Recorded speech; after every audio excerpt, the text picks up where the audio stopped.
ಪರಮ ಪೂಜನೀಯ ಶಿವಯೋಗಿ ತ್ರಯರ ಕರ್ತೃಗದ್ಗೆಗೆ ಶತಶಿರವಾಗಿ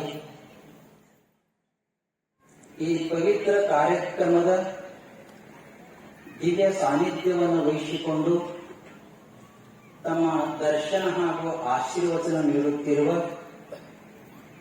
ಶಾಂತಿಯ ಸಾಗರ, ಸಮಾನತೆಯ ಸೂರ್ಯ, ವಿಶ್ವ ಕುಟುಂಬಿ, ಸಾಧು ಚಕ್ರವರ್ತಿ, ಮಾತೃ ಹೃದಯದ ಮಹಾಂತರೇ ಅನಿಸಿಕೊಂಡಿರುವ ಎನ್ನ ಆರಾಧ್ಯ ದೈವಾದ ಡಾಕ್ಟರ್ ಅಪ್ಪಂಗಳವರ ಪವಿತ್ರ ಚರಣಾರವಿಂದಗಳಲ್ಲಿ ಅನಂತ ಕೋಟಿ ಪ್ರಣಾಮನ ಸಲ್ಲಿಸಿ ಇವತ್ತಿನ ಕಾರ್ಯಕ್ರಮದ ನೇತೃತ್ವವನ್ನು ವಹಿಸಿಕೊಂಡಿರುವ ಪರಮ ಪೂಜನೀಯ ಶ್ರೋತ್ರಿಯ ಬ್ರಹ್ಮನಿಷ್ಠ ವಿದ್ವಾನ್ಮಣಿಗಳಾದ ವಿದ್ಯಾನಂದ ಭಾರತಿ ಮಹಾಸ್ವಾಮಿಗಳವರ, ಪರಮ ಪೂಜ್ಯ ಶ್ರೋತ್ರಿಯ ಬ್ರಹ್ಮನಿಷ್ಠ ರಾಮಾನಂದ ಭಾರತಿ ಮಹಾಸ್ವಾಮಿಗಳವರ, ಪರಮ ಪೂಜ್ಯ ಶ್ರೋತ್ರಿಯ ಬ್ರಹ್ಮನಿಷ್ಠ ಬಸವಾನಂದ ಭಾರತಿ ಮಹಾಸ್ವಾಮಿಗಳವರ ಮೊದಲುಗೊಂಡು ಸಕಲ ಯತಿಪುಂಗವರ ಹಾಗೂ ಮಾತೋಶ್ರೀಯವರ ಶ್ರೀಚರಣದಲ್ಲಿ ಹಣೆ ಮಳೆದು ಸರ್ವರಿಗೂ ನಮಸ್ಕಾರಗಳು. ಚಿಂತನೆಗಾಗಿ ಬಹು ಸುಂದರವಾದ ಒಂದು ಉಪದೇಶದ ಪರಕವಾದ ಮಂತ್ರವನ್ನ ಇವತ್ತ ಅಪ್ಪಂಗಳವರು ಇಟ್ಟಿದ್ದಾರೆ. ಅಪ್ಪಂಗಳವರು ಅಂತಂದ್ರೆ ಎಷ್ಟು ವಿಚಕ್ಷಣ ಮತಿ ಉಳ್ಳವರು ಅಂತಂದ್ರೆ ಉಪನಿಷತ್ ಅಂದ್ರೆ ಏನು, ಅದ್ರಾಗ ಏನಿರ್ತದಂತ ಸಾಮಾನ್ಯ ಜನರು ತಿಳ್ಕೊಳ್ಳಿ ಅಂತ ಉದ್ದೇಶದಿಂದ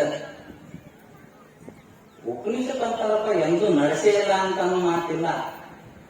ಆ ಎಲ್ಲ ಪಾರಾಪಾರ ವಿಚಾರ ಮಾಡಿ ಉಪನಿಷತ್ದೊಳಗೆ ಏನಿದೆ ಹಂಗಂದ್ರೆ ಏನು ಅಂಬುದು ಕೂಡ ಭಕ್ತಾದಿಗಳು ತಿಳಿದಂತ ತಿಳ್ಕೊಂಡು ಒಂದು ಸುಂದರವಾದ ಕೇನೋಪನಿಷತ್ತಿನ ಮಂತ್ರವನ್ನ ಚಿಂತನೆಗಾಗಿ ಇಟ್ಟಿದ್ದಾರೆ.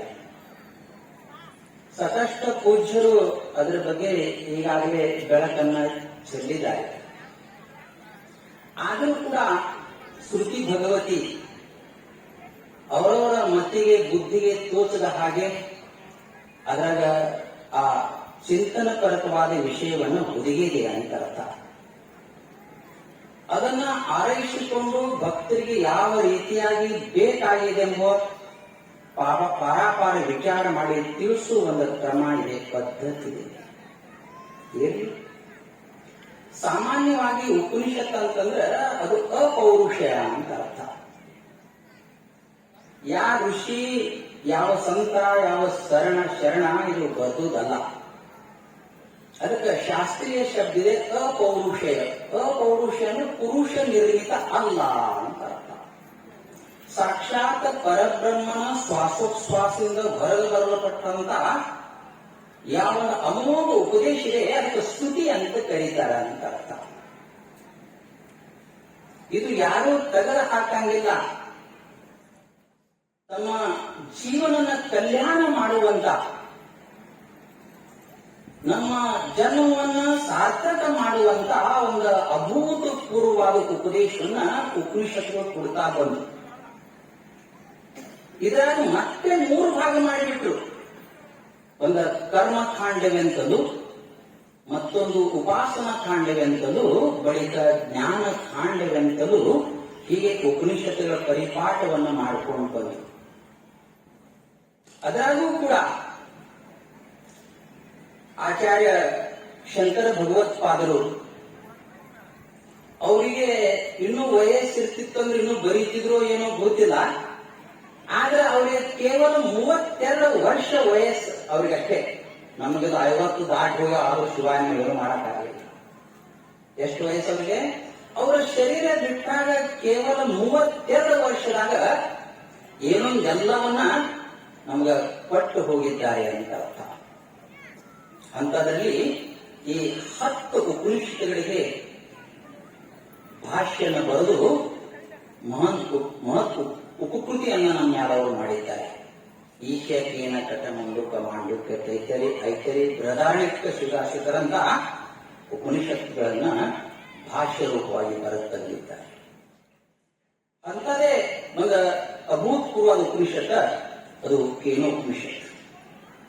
ಆಗ್ಲೇ ಹೇಳ್ತಾರೆ, ಕೇನೇಚಿತಂ ಪತತಿ ಪ್ರೇಷಿತಂ ಮನಃ ಕೇನ ಪ್ರಾಣಃ ಪ್ರಥಮ ಪ್ರೈತಿಯುಕ್ತಾಃ ಕೇನ ವಾಚಮಿಮಾಂ ವದಂತಿ ಚಕ್ಷುಶ್ರೋತೃ ಕೌದೇವೋ ವಿಮುಕ್ತಿ ಅಂತ ಈ ಮಂತ್ರದಿಂದ ಈ ಉಪನಿಷತ್ತು ಶುರುವಾಗಿದೆ.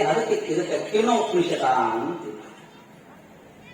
ಈಶಾವಾಸ್ಯಮಿದಂ ಸರ್ವಂ ಯತ್ಕಿಂಚಿತ್ ಜಗತ್ಯಾಂ ಜಗತ್ ಕೇನ ತೇನ ಭುಂಜಿತಾ ಮಾ ಗುರಃ ಕಶ್ಯ ಶುದ್ಧನಂ ಅಂತ ಈ ಶುದ್ಧನ ಮಂತ್ರದಿಂದ ಶುರುವಾಗುತ್ತೆ. ಈಶಾವಾಸ್ಯ ಉಪನಿಷತ್ತು. ಈಗ ಕೆಲವೇ ಉಪನಿಷತ್ ಆ ಮಂತ್ರಕ್ಕೆ ತಕ್ಕ ಹಾಗೆ ಹೆಸರನ್ನ ಪಡ್ಕೊಂಡಿವಿ ಅಂತ ಅರ್ಥ.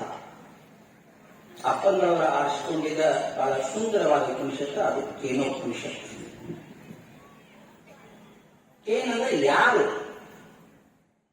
ಇಂಥ ಅಭೂತಪೂರ್ವ ಮನಸ್ಸು ಒಳಗಿದೆಯಲ್ಲ, ಈ ಅಭೂತಪೂರ್ವ ಮನಸ್ಸಿಗೆ ಚಾಲನೆ ಕೊಟ್ಟವ್ರು ಯಾರು? ಪ್ರಾಣ ಪ್ರಣಯನ ಮಾಡ್ತದ, ಈ ಪ್ರಾಣಕ್ಕೆ ಚಾಲನೆ ಕೊಟ್ಟವ್ರು ಯಾರು? ಎಲ್ಲ ಹಿಂಗೆ ಇಡೀ ಉಪನಿಷತ್ತಲ್ಲ. ಕಣ್ಣೆ ನೋಡ್ತದಲ್ಲ, ಕಿವಿ ಕೇಳ್ತದಲ್ಲ, ಬಾಯಿ ಮಾತಾಡ್ತದಲ್ಲ, ಉಸಿರಾಡ್ ಇದಕ್ಕೆಲ್ಲ ಕೊಟ್ಟವ್ರು ಯಾರು? ಕೇನ ಯಾರು?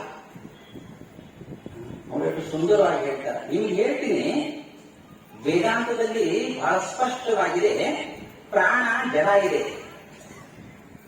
ಮನಸ್ಸು ಜಡ ಇದೆ, ಸೂರ್ಯ ಚಂದ್ರಾದಿಗಳು ಜಡ ಆಧಾರ. ಜಡ ಶಬ್ದಕ್ಕೆ ಅರ್ಥ ಗೊತ್ತಾಗ್ತದ? ತಂದು ಜ್ಞಾನ ಇಲ್ಲ, ಅನ್ಯರ್ದು ಜ್ಞಾನ ಇಲ್ಲ, ಸೂರ್ಯನಿಗೂ ಇಲ್ಲ, ಚಂದ್ರನಿಗೂ ಇಲ್ಲ. ಸೂರ್ಯ ಜಡ ಆದಾನ, ಚಂದ್ರ ಜಡ ಆದಾನ, ಪ್ರಾಣ ಜಡ ಇದೆ, ಮನಸ್ಸು ಜಡ ಇದೆ.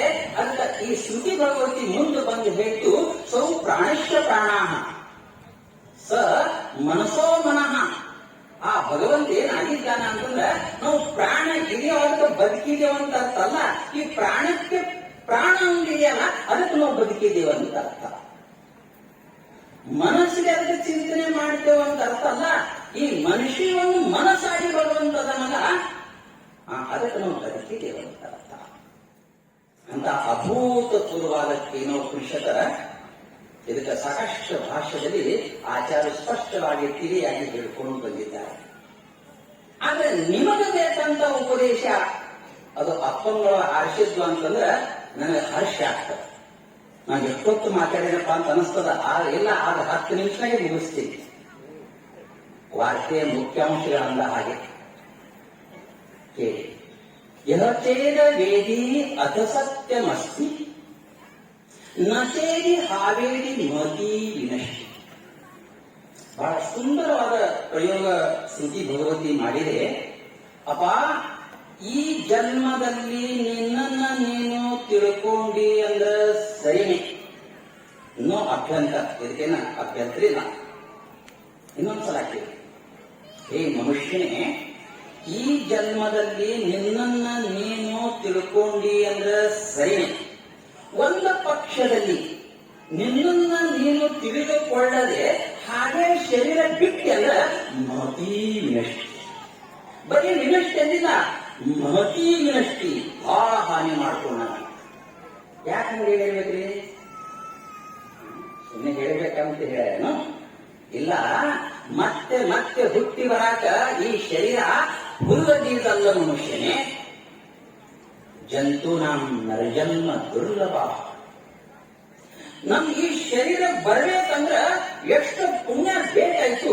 ಈ ಪುಣ್ಯ ಪಾಪ ಮಿಶ್ರಣದಿಂದ ಈ ಶರೀರ ಬಂದಿದೆ ಮನುಷ್ಯನೇ.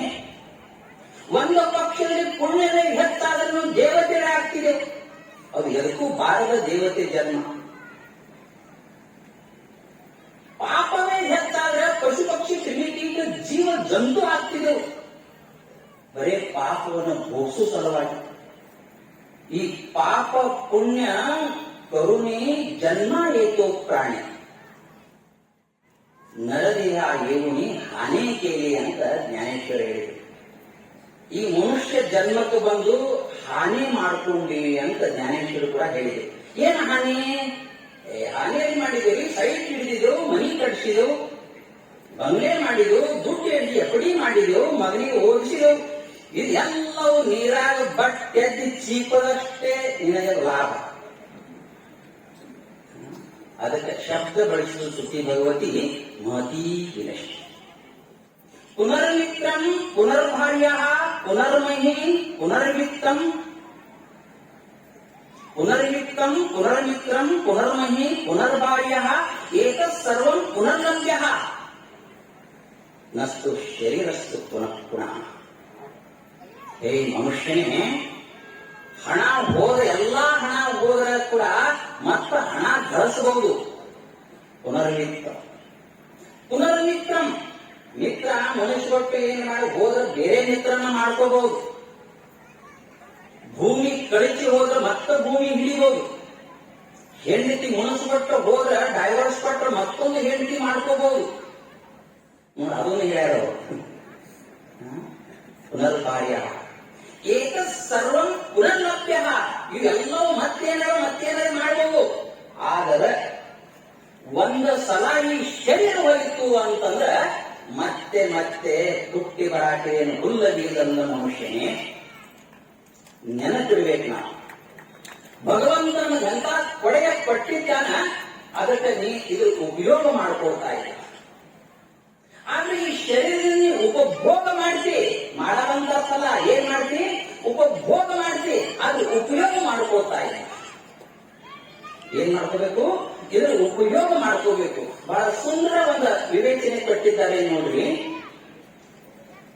ಮುಗಿಸ್ತೀನಿ. ಶರೀರ ಕೊಟ್ಟಾನ, ಶರೀರದೊಳಗೊಂದು ಅಂತಃಕರಣ ಕೊಟ್ಟ. ಅರ್ಥ ಆಗ್ತದ? ಏನ್ ಕೊಟ್ಟಾನ?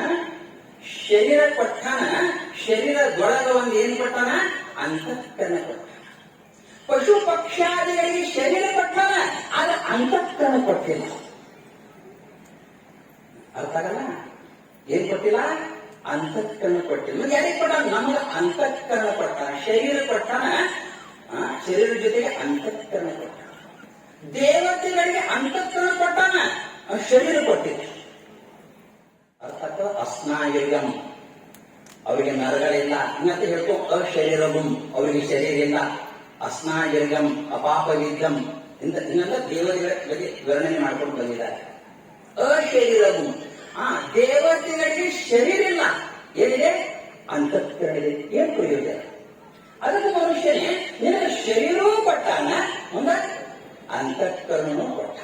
ನೀ ಉಪಯೋಗ ಮಾಡಂಗಿಲ್ಲ ಅಂತ ಅರ್ಥ ಮಾಡ್ತಿ, ಸಂಸಾರ ಸಲುವಾಗಿ ಉಪಯೋಗ ಮಾಡಿ. ಅರ್ಥ ಆಗಲ್ಲ?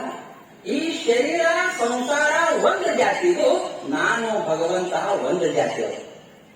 ಆದ್ರೆ ಈ ಸೇರುವುದಕ್ಕೆ ಸಂಸಾರ ಜಾತಿಗೆ ಸೇರ್ಕೊಂಡು ದಾಸುಕರ್ಣ ಸಂಹಿತಾಸಕಾಯ ಸಮಾನ ವೃಕ್ಷಂ ಪರಿಶಿಷ್ಟ ಜಾತಿ ತಯೋರ್ ಅನ್ಯ ಪಿಪ್ಪಲಂ ಸ್ವಾಗತ್ಯ ಅನಸ್ತ ಅನ್ಯಂ ಅವಿಚಾಪಸಿ.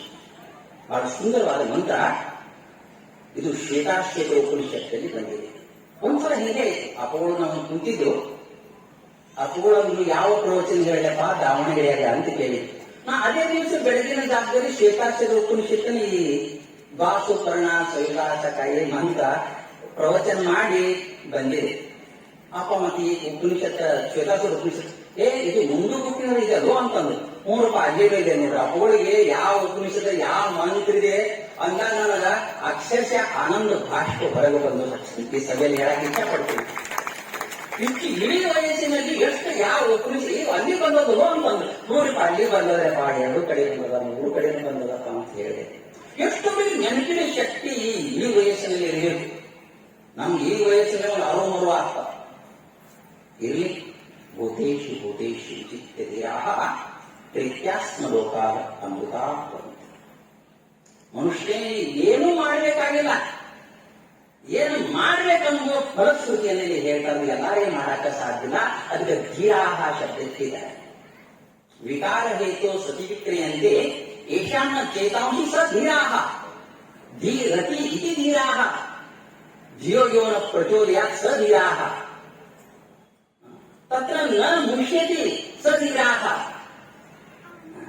ಮುಷ್ಯತಿ ಯದಿ ಮುಷ್ಯತಿ ಸ ಮೂರ್ಖಾಹ. ಮುಷ್ಯತಿ ಯಾವ ಮುಗಿಸುತ್ತಾನೆಯೋ ಅವನು ಮೂರ್ಖ ಅಂತ ಹೇಳ. ನ ಮುಷ್ಯತಿ ಸ ಧೀರಾಹ. ಅಂತವನು ಏನ್ ಮಾಡ್ತಾನಂದ್ರೆ ಎಲ್ಲದರೊಳಗೆ ಭಗವಂತನ ಭೂತ ಸರ್ವಭೂತಾತ್ಮ ಭೂತಾತ್ಮ. ಭೂತಾತ್ಮ ಅಂದ್ರೆ ಜೀವಿಗಳು, ಭೂತಾತ್ಮ ಅಂದ್ರೆ ಪರಮಾತ್ಮ. ಸರ್ವಭೂತಾತ್ಮ ಭೂತಾತ್ಮ, ಭೂತಾತ್ಮನಲ್ಲಿ ಭೂತಾತ್ಮ ಇದ್ದಾನೆ. ಈ ದೇಹದ ಉಪಾಧಿವೆ, ಇದಕ್ಕೊಂದು ಜಾತಿ ಇದೆ, ವರ್ಣ ಇದೆ, ಆಶ್ರಮ ಇದೆ, ಗೋತ್ರ ಇದೆ. ನಾವು ಇದಕ್ಕೆ ಗಂಡ ಹಾಕಿಬಿಡುದು. ಅದಕ್ಕೆ ನೀನು ನಿನ್ನ ದೇಹ ಸಂಸಾರ ಒಂದು ಜಾತಿದು, ನೀನು ಭಗವಂತ ಒಂದು ಜಾತಿಯವನು. ನೀ ಆ ಜಾತಿಗೆ ಸೇರೋದ್ಬಿಟ್ಟು ಈ ಜಾತಿಗೆ ಸೇರಿ ಏನ್ ಮಾಡಿದ್ರೆ ಮತೀ ವಿನಷ್ಟಿ. ಇಲ್ಲಿ 4 ವಾಕ್ಯ ಪುಷ್ಪಗಳನ್ನ ಅಪ್ಪಂಗಳವರ ಶ್ರೀಚರಣಕ್ಕೆ ಸಮರ್ಪಿಸಿ ನನ್ನ ಉಪನ್ಯಾಸಕ್ಕೆ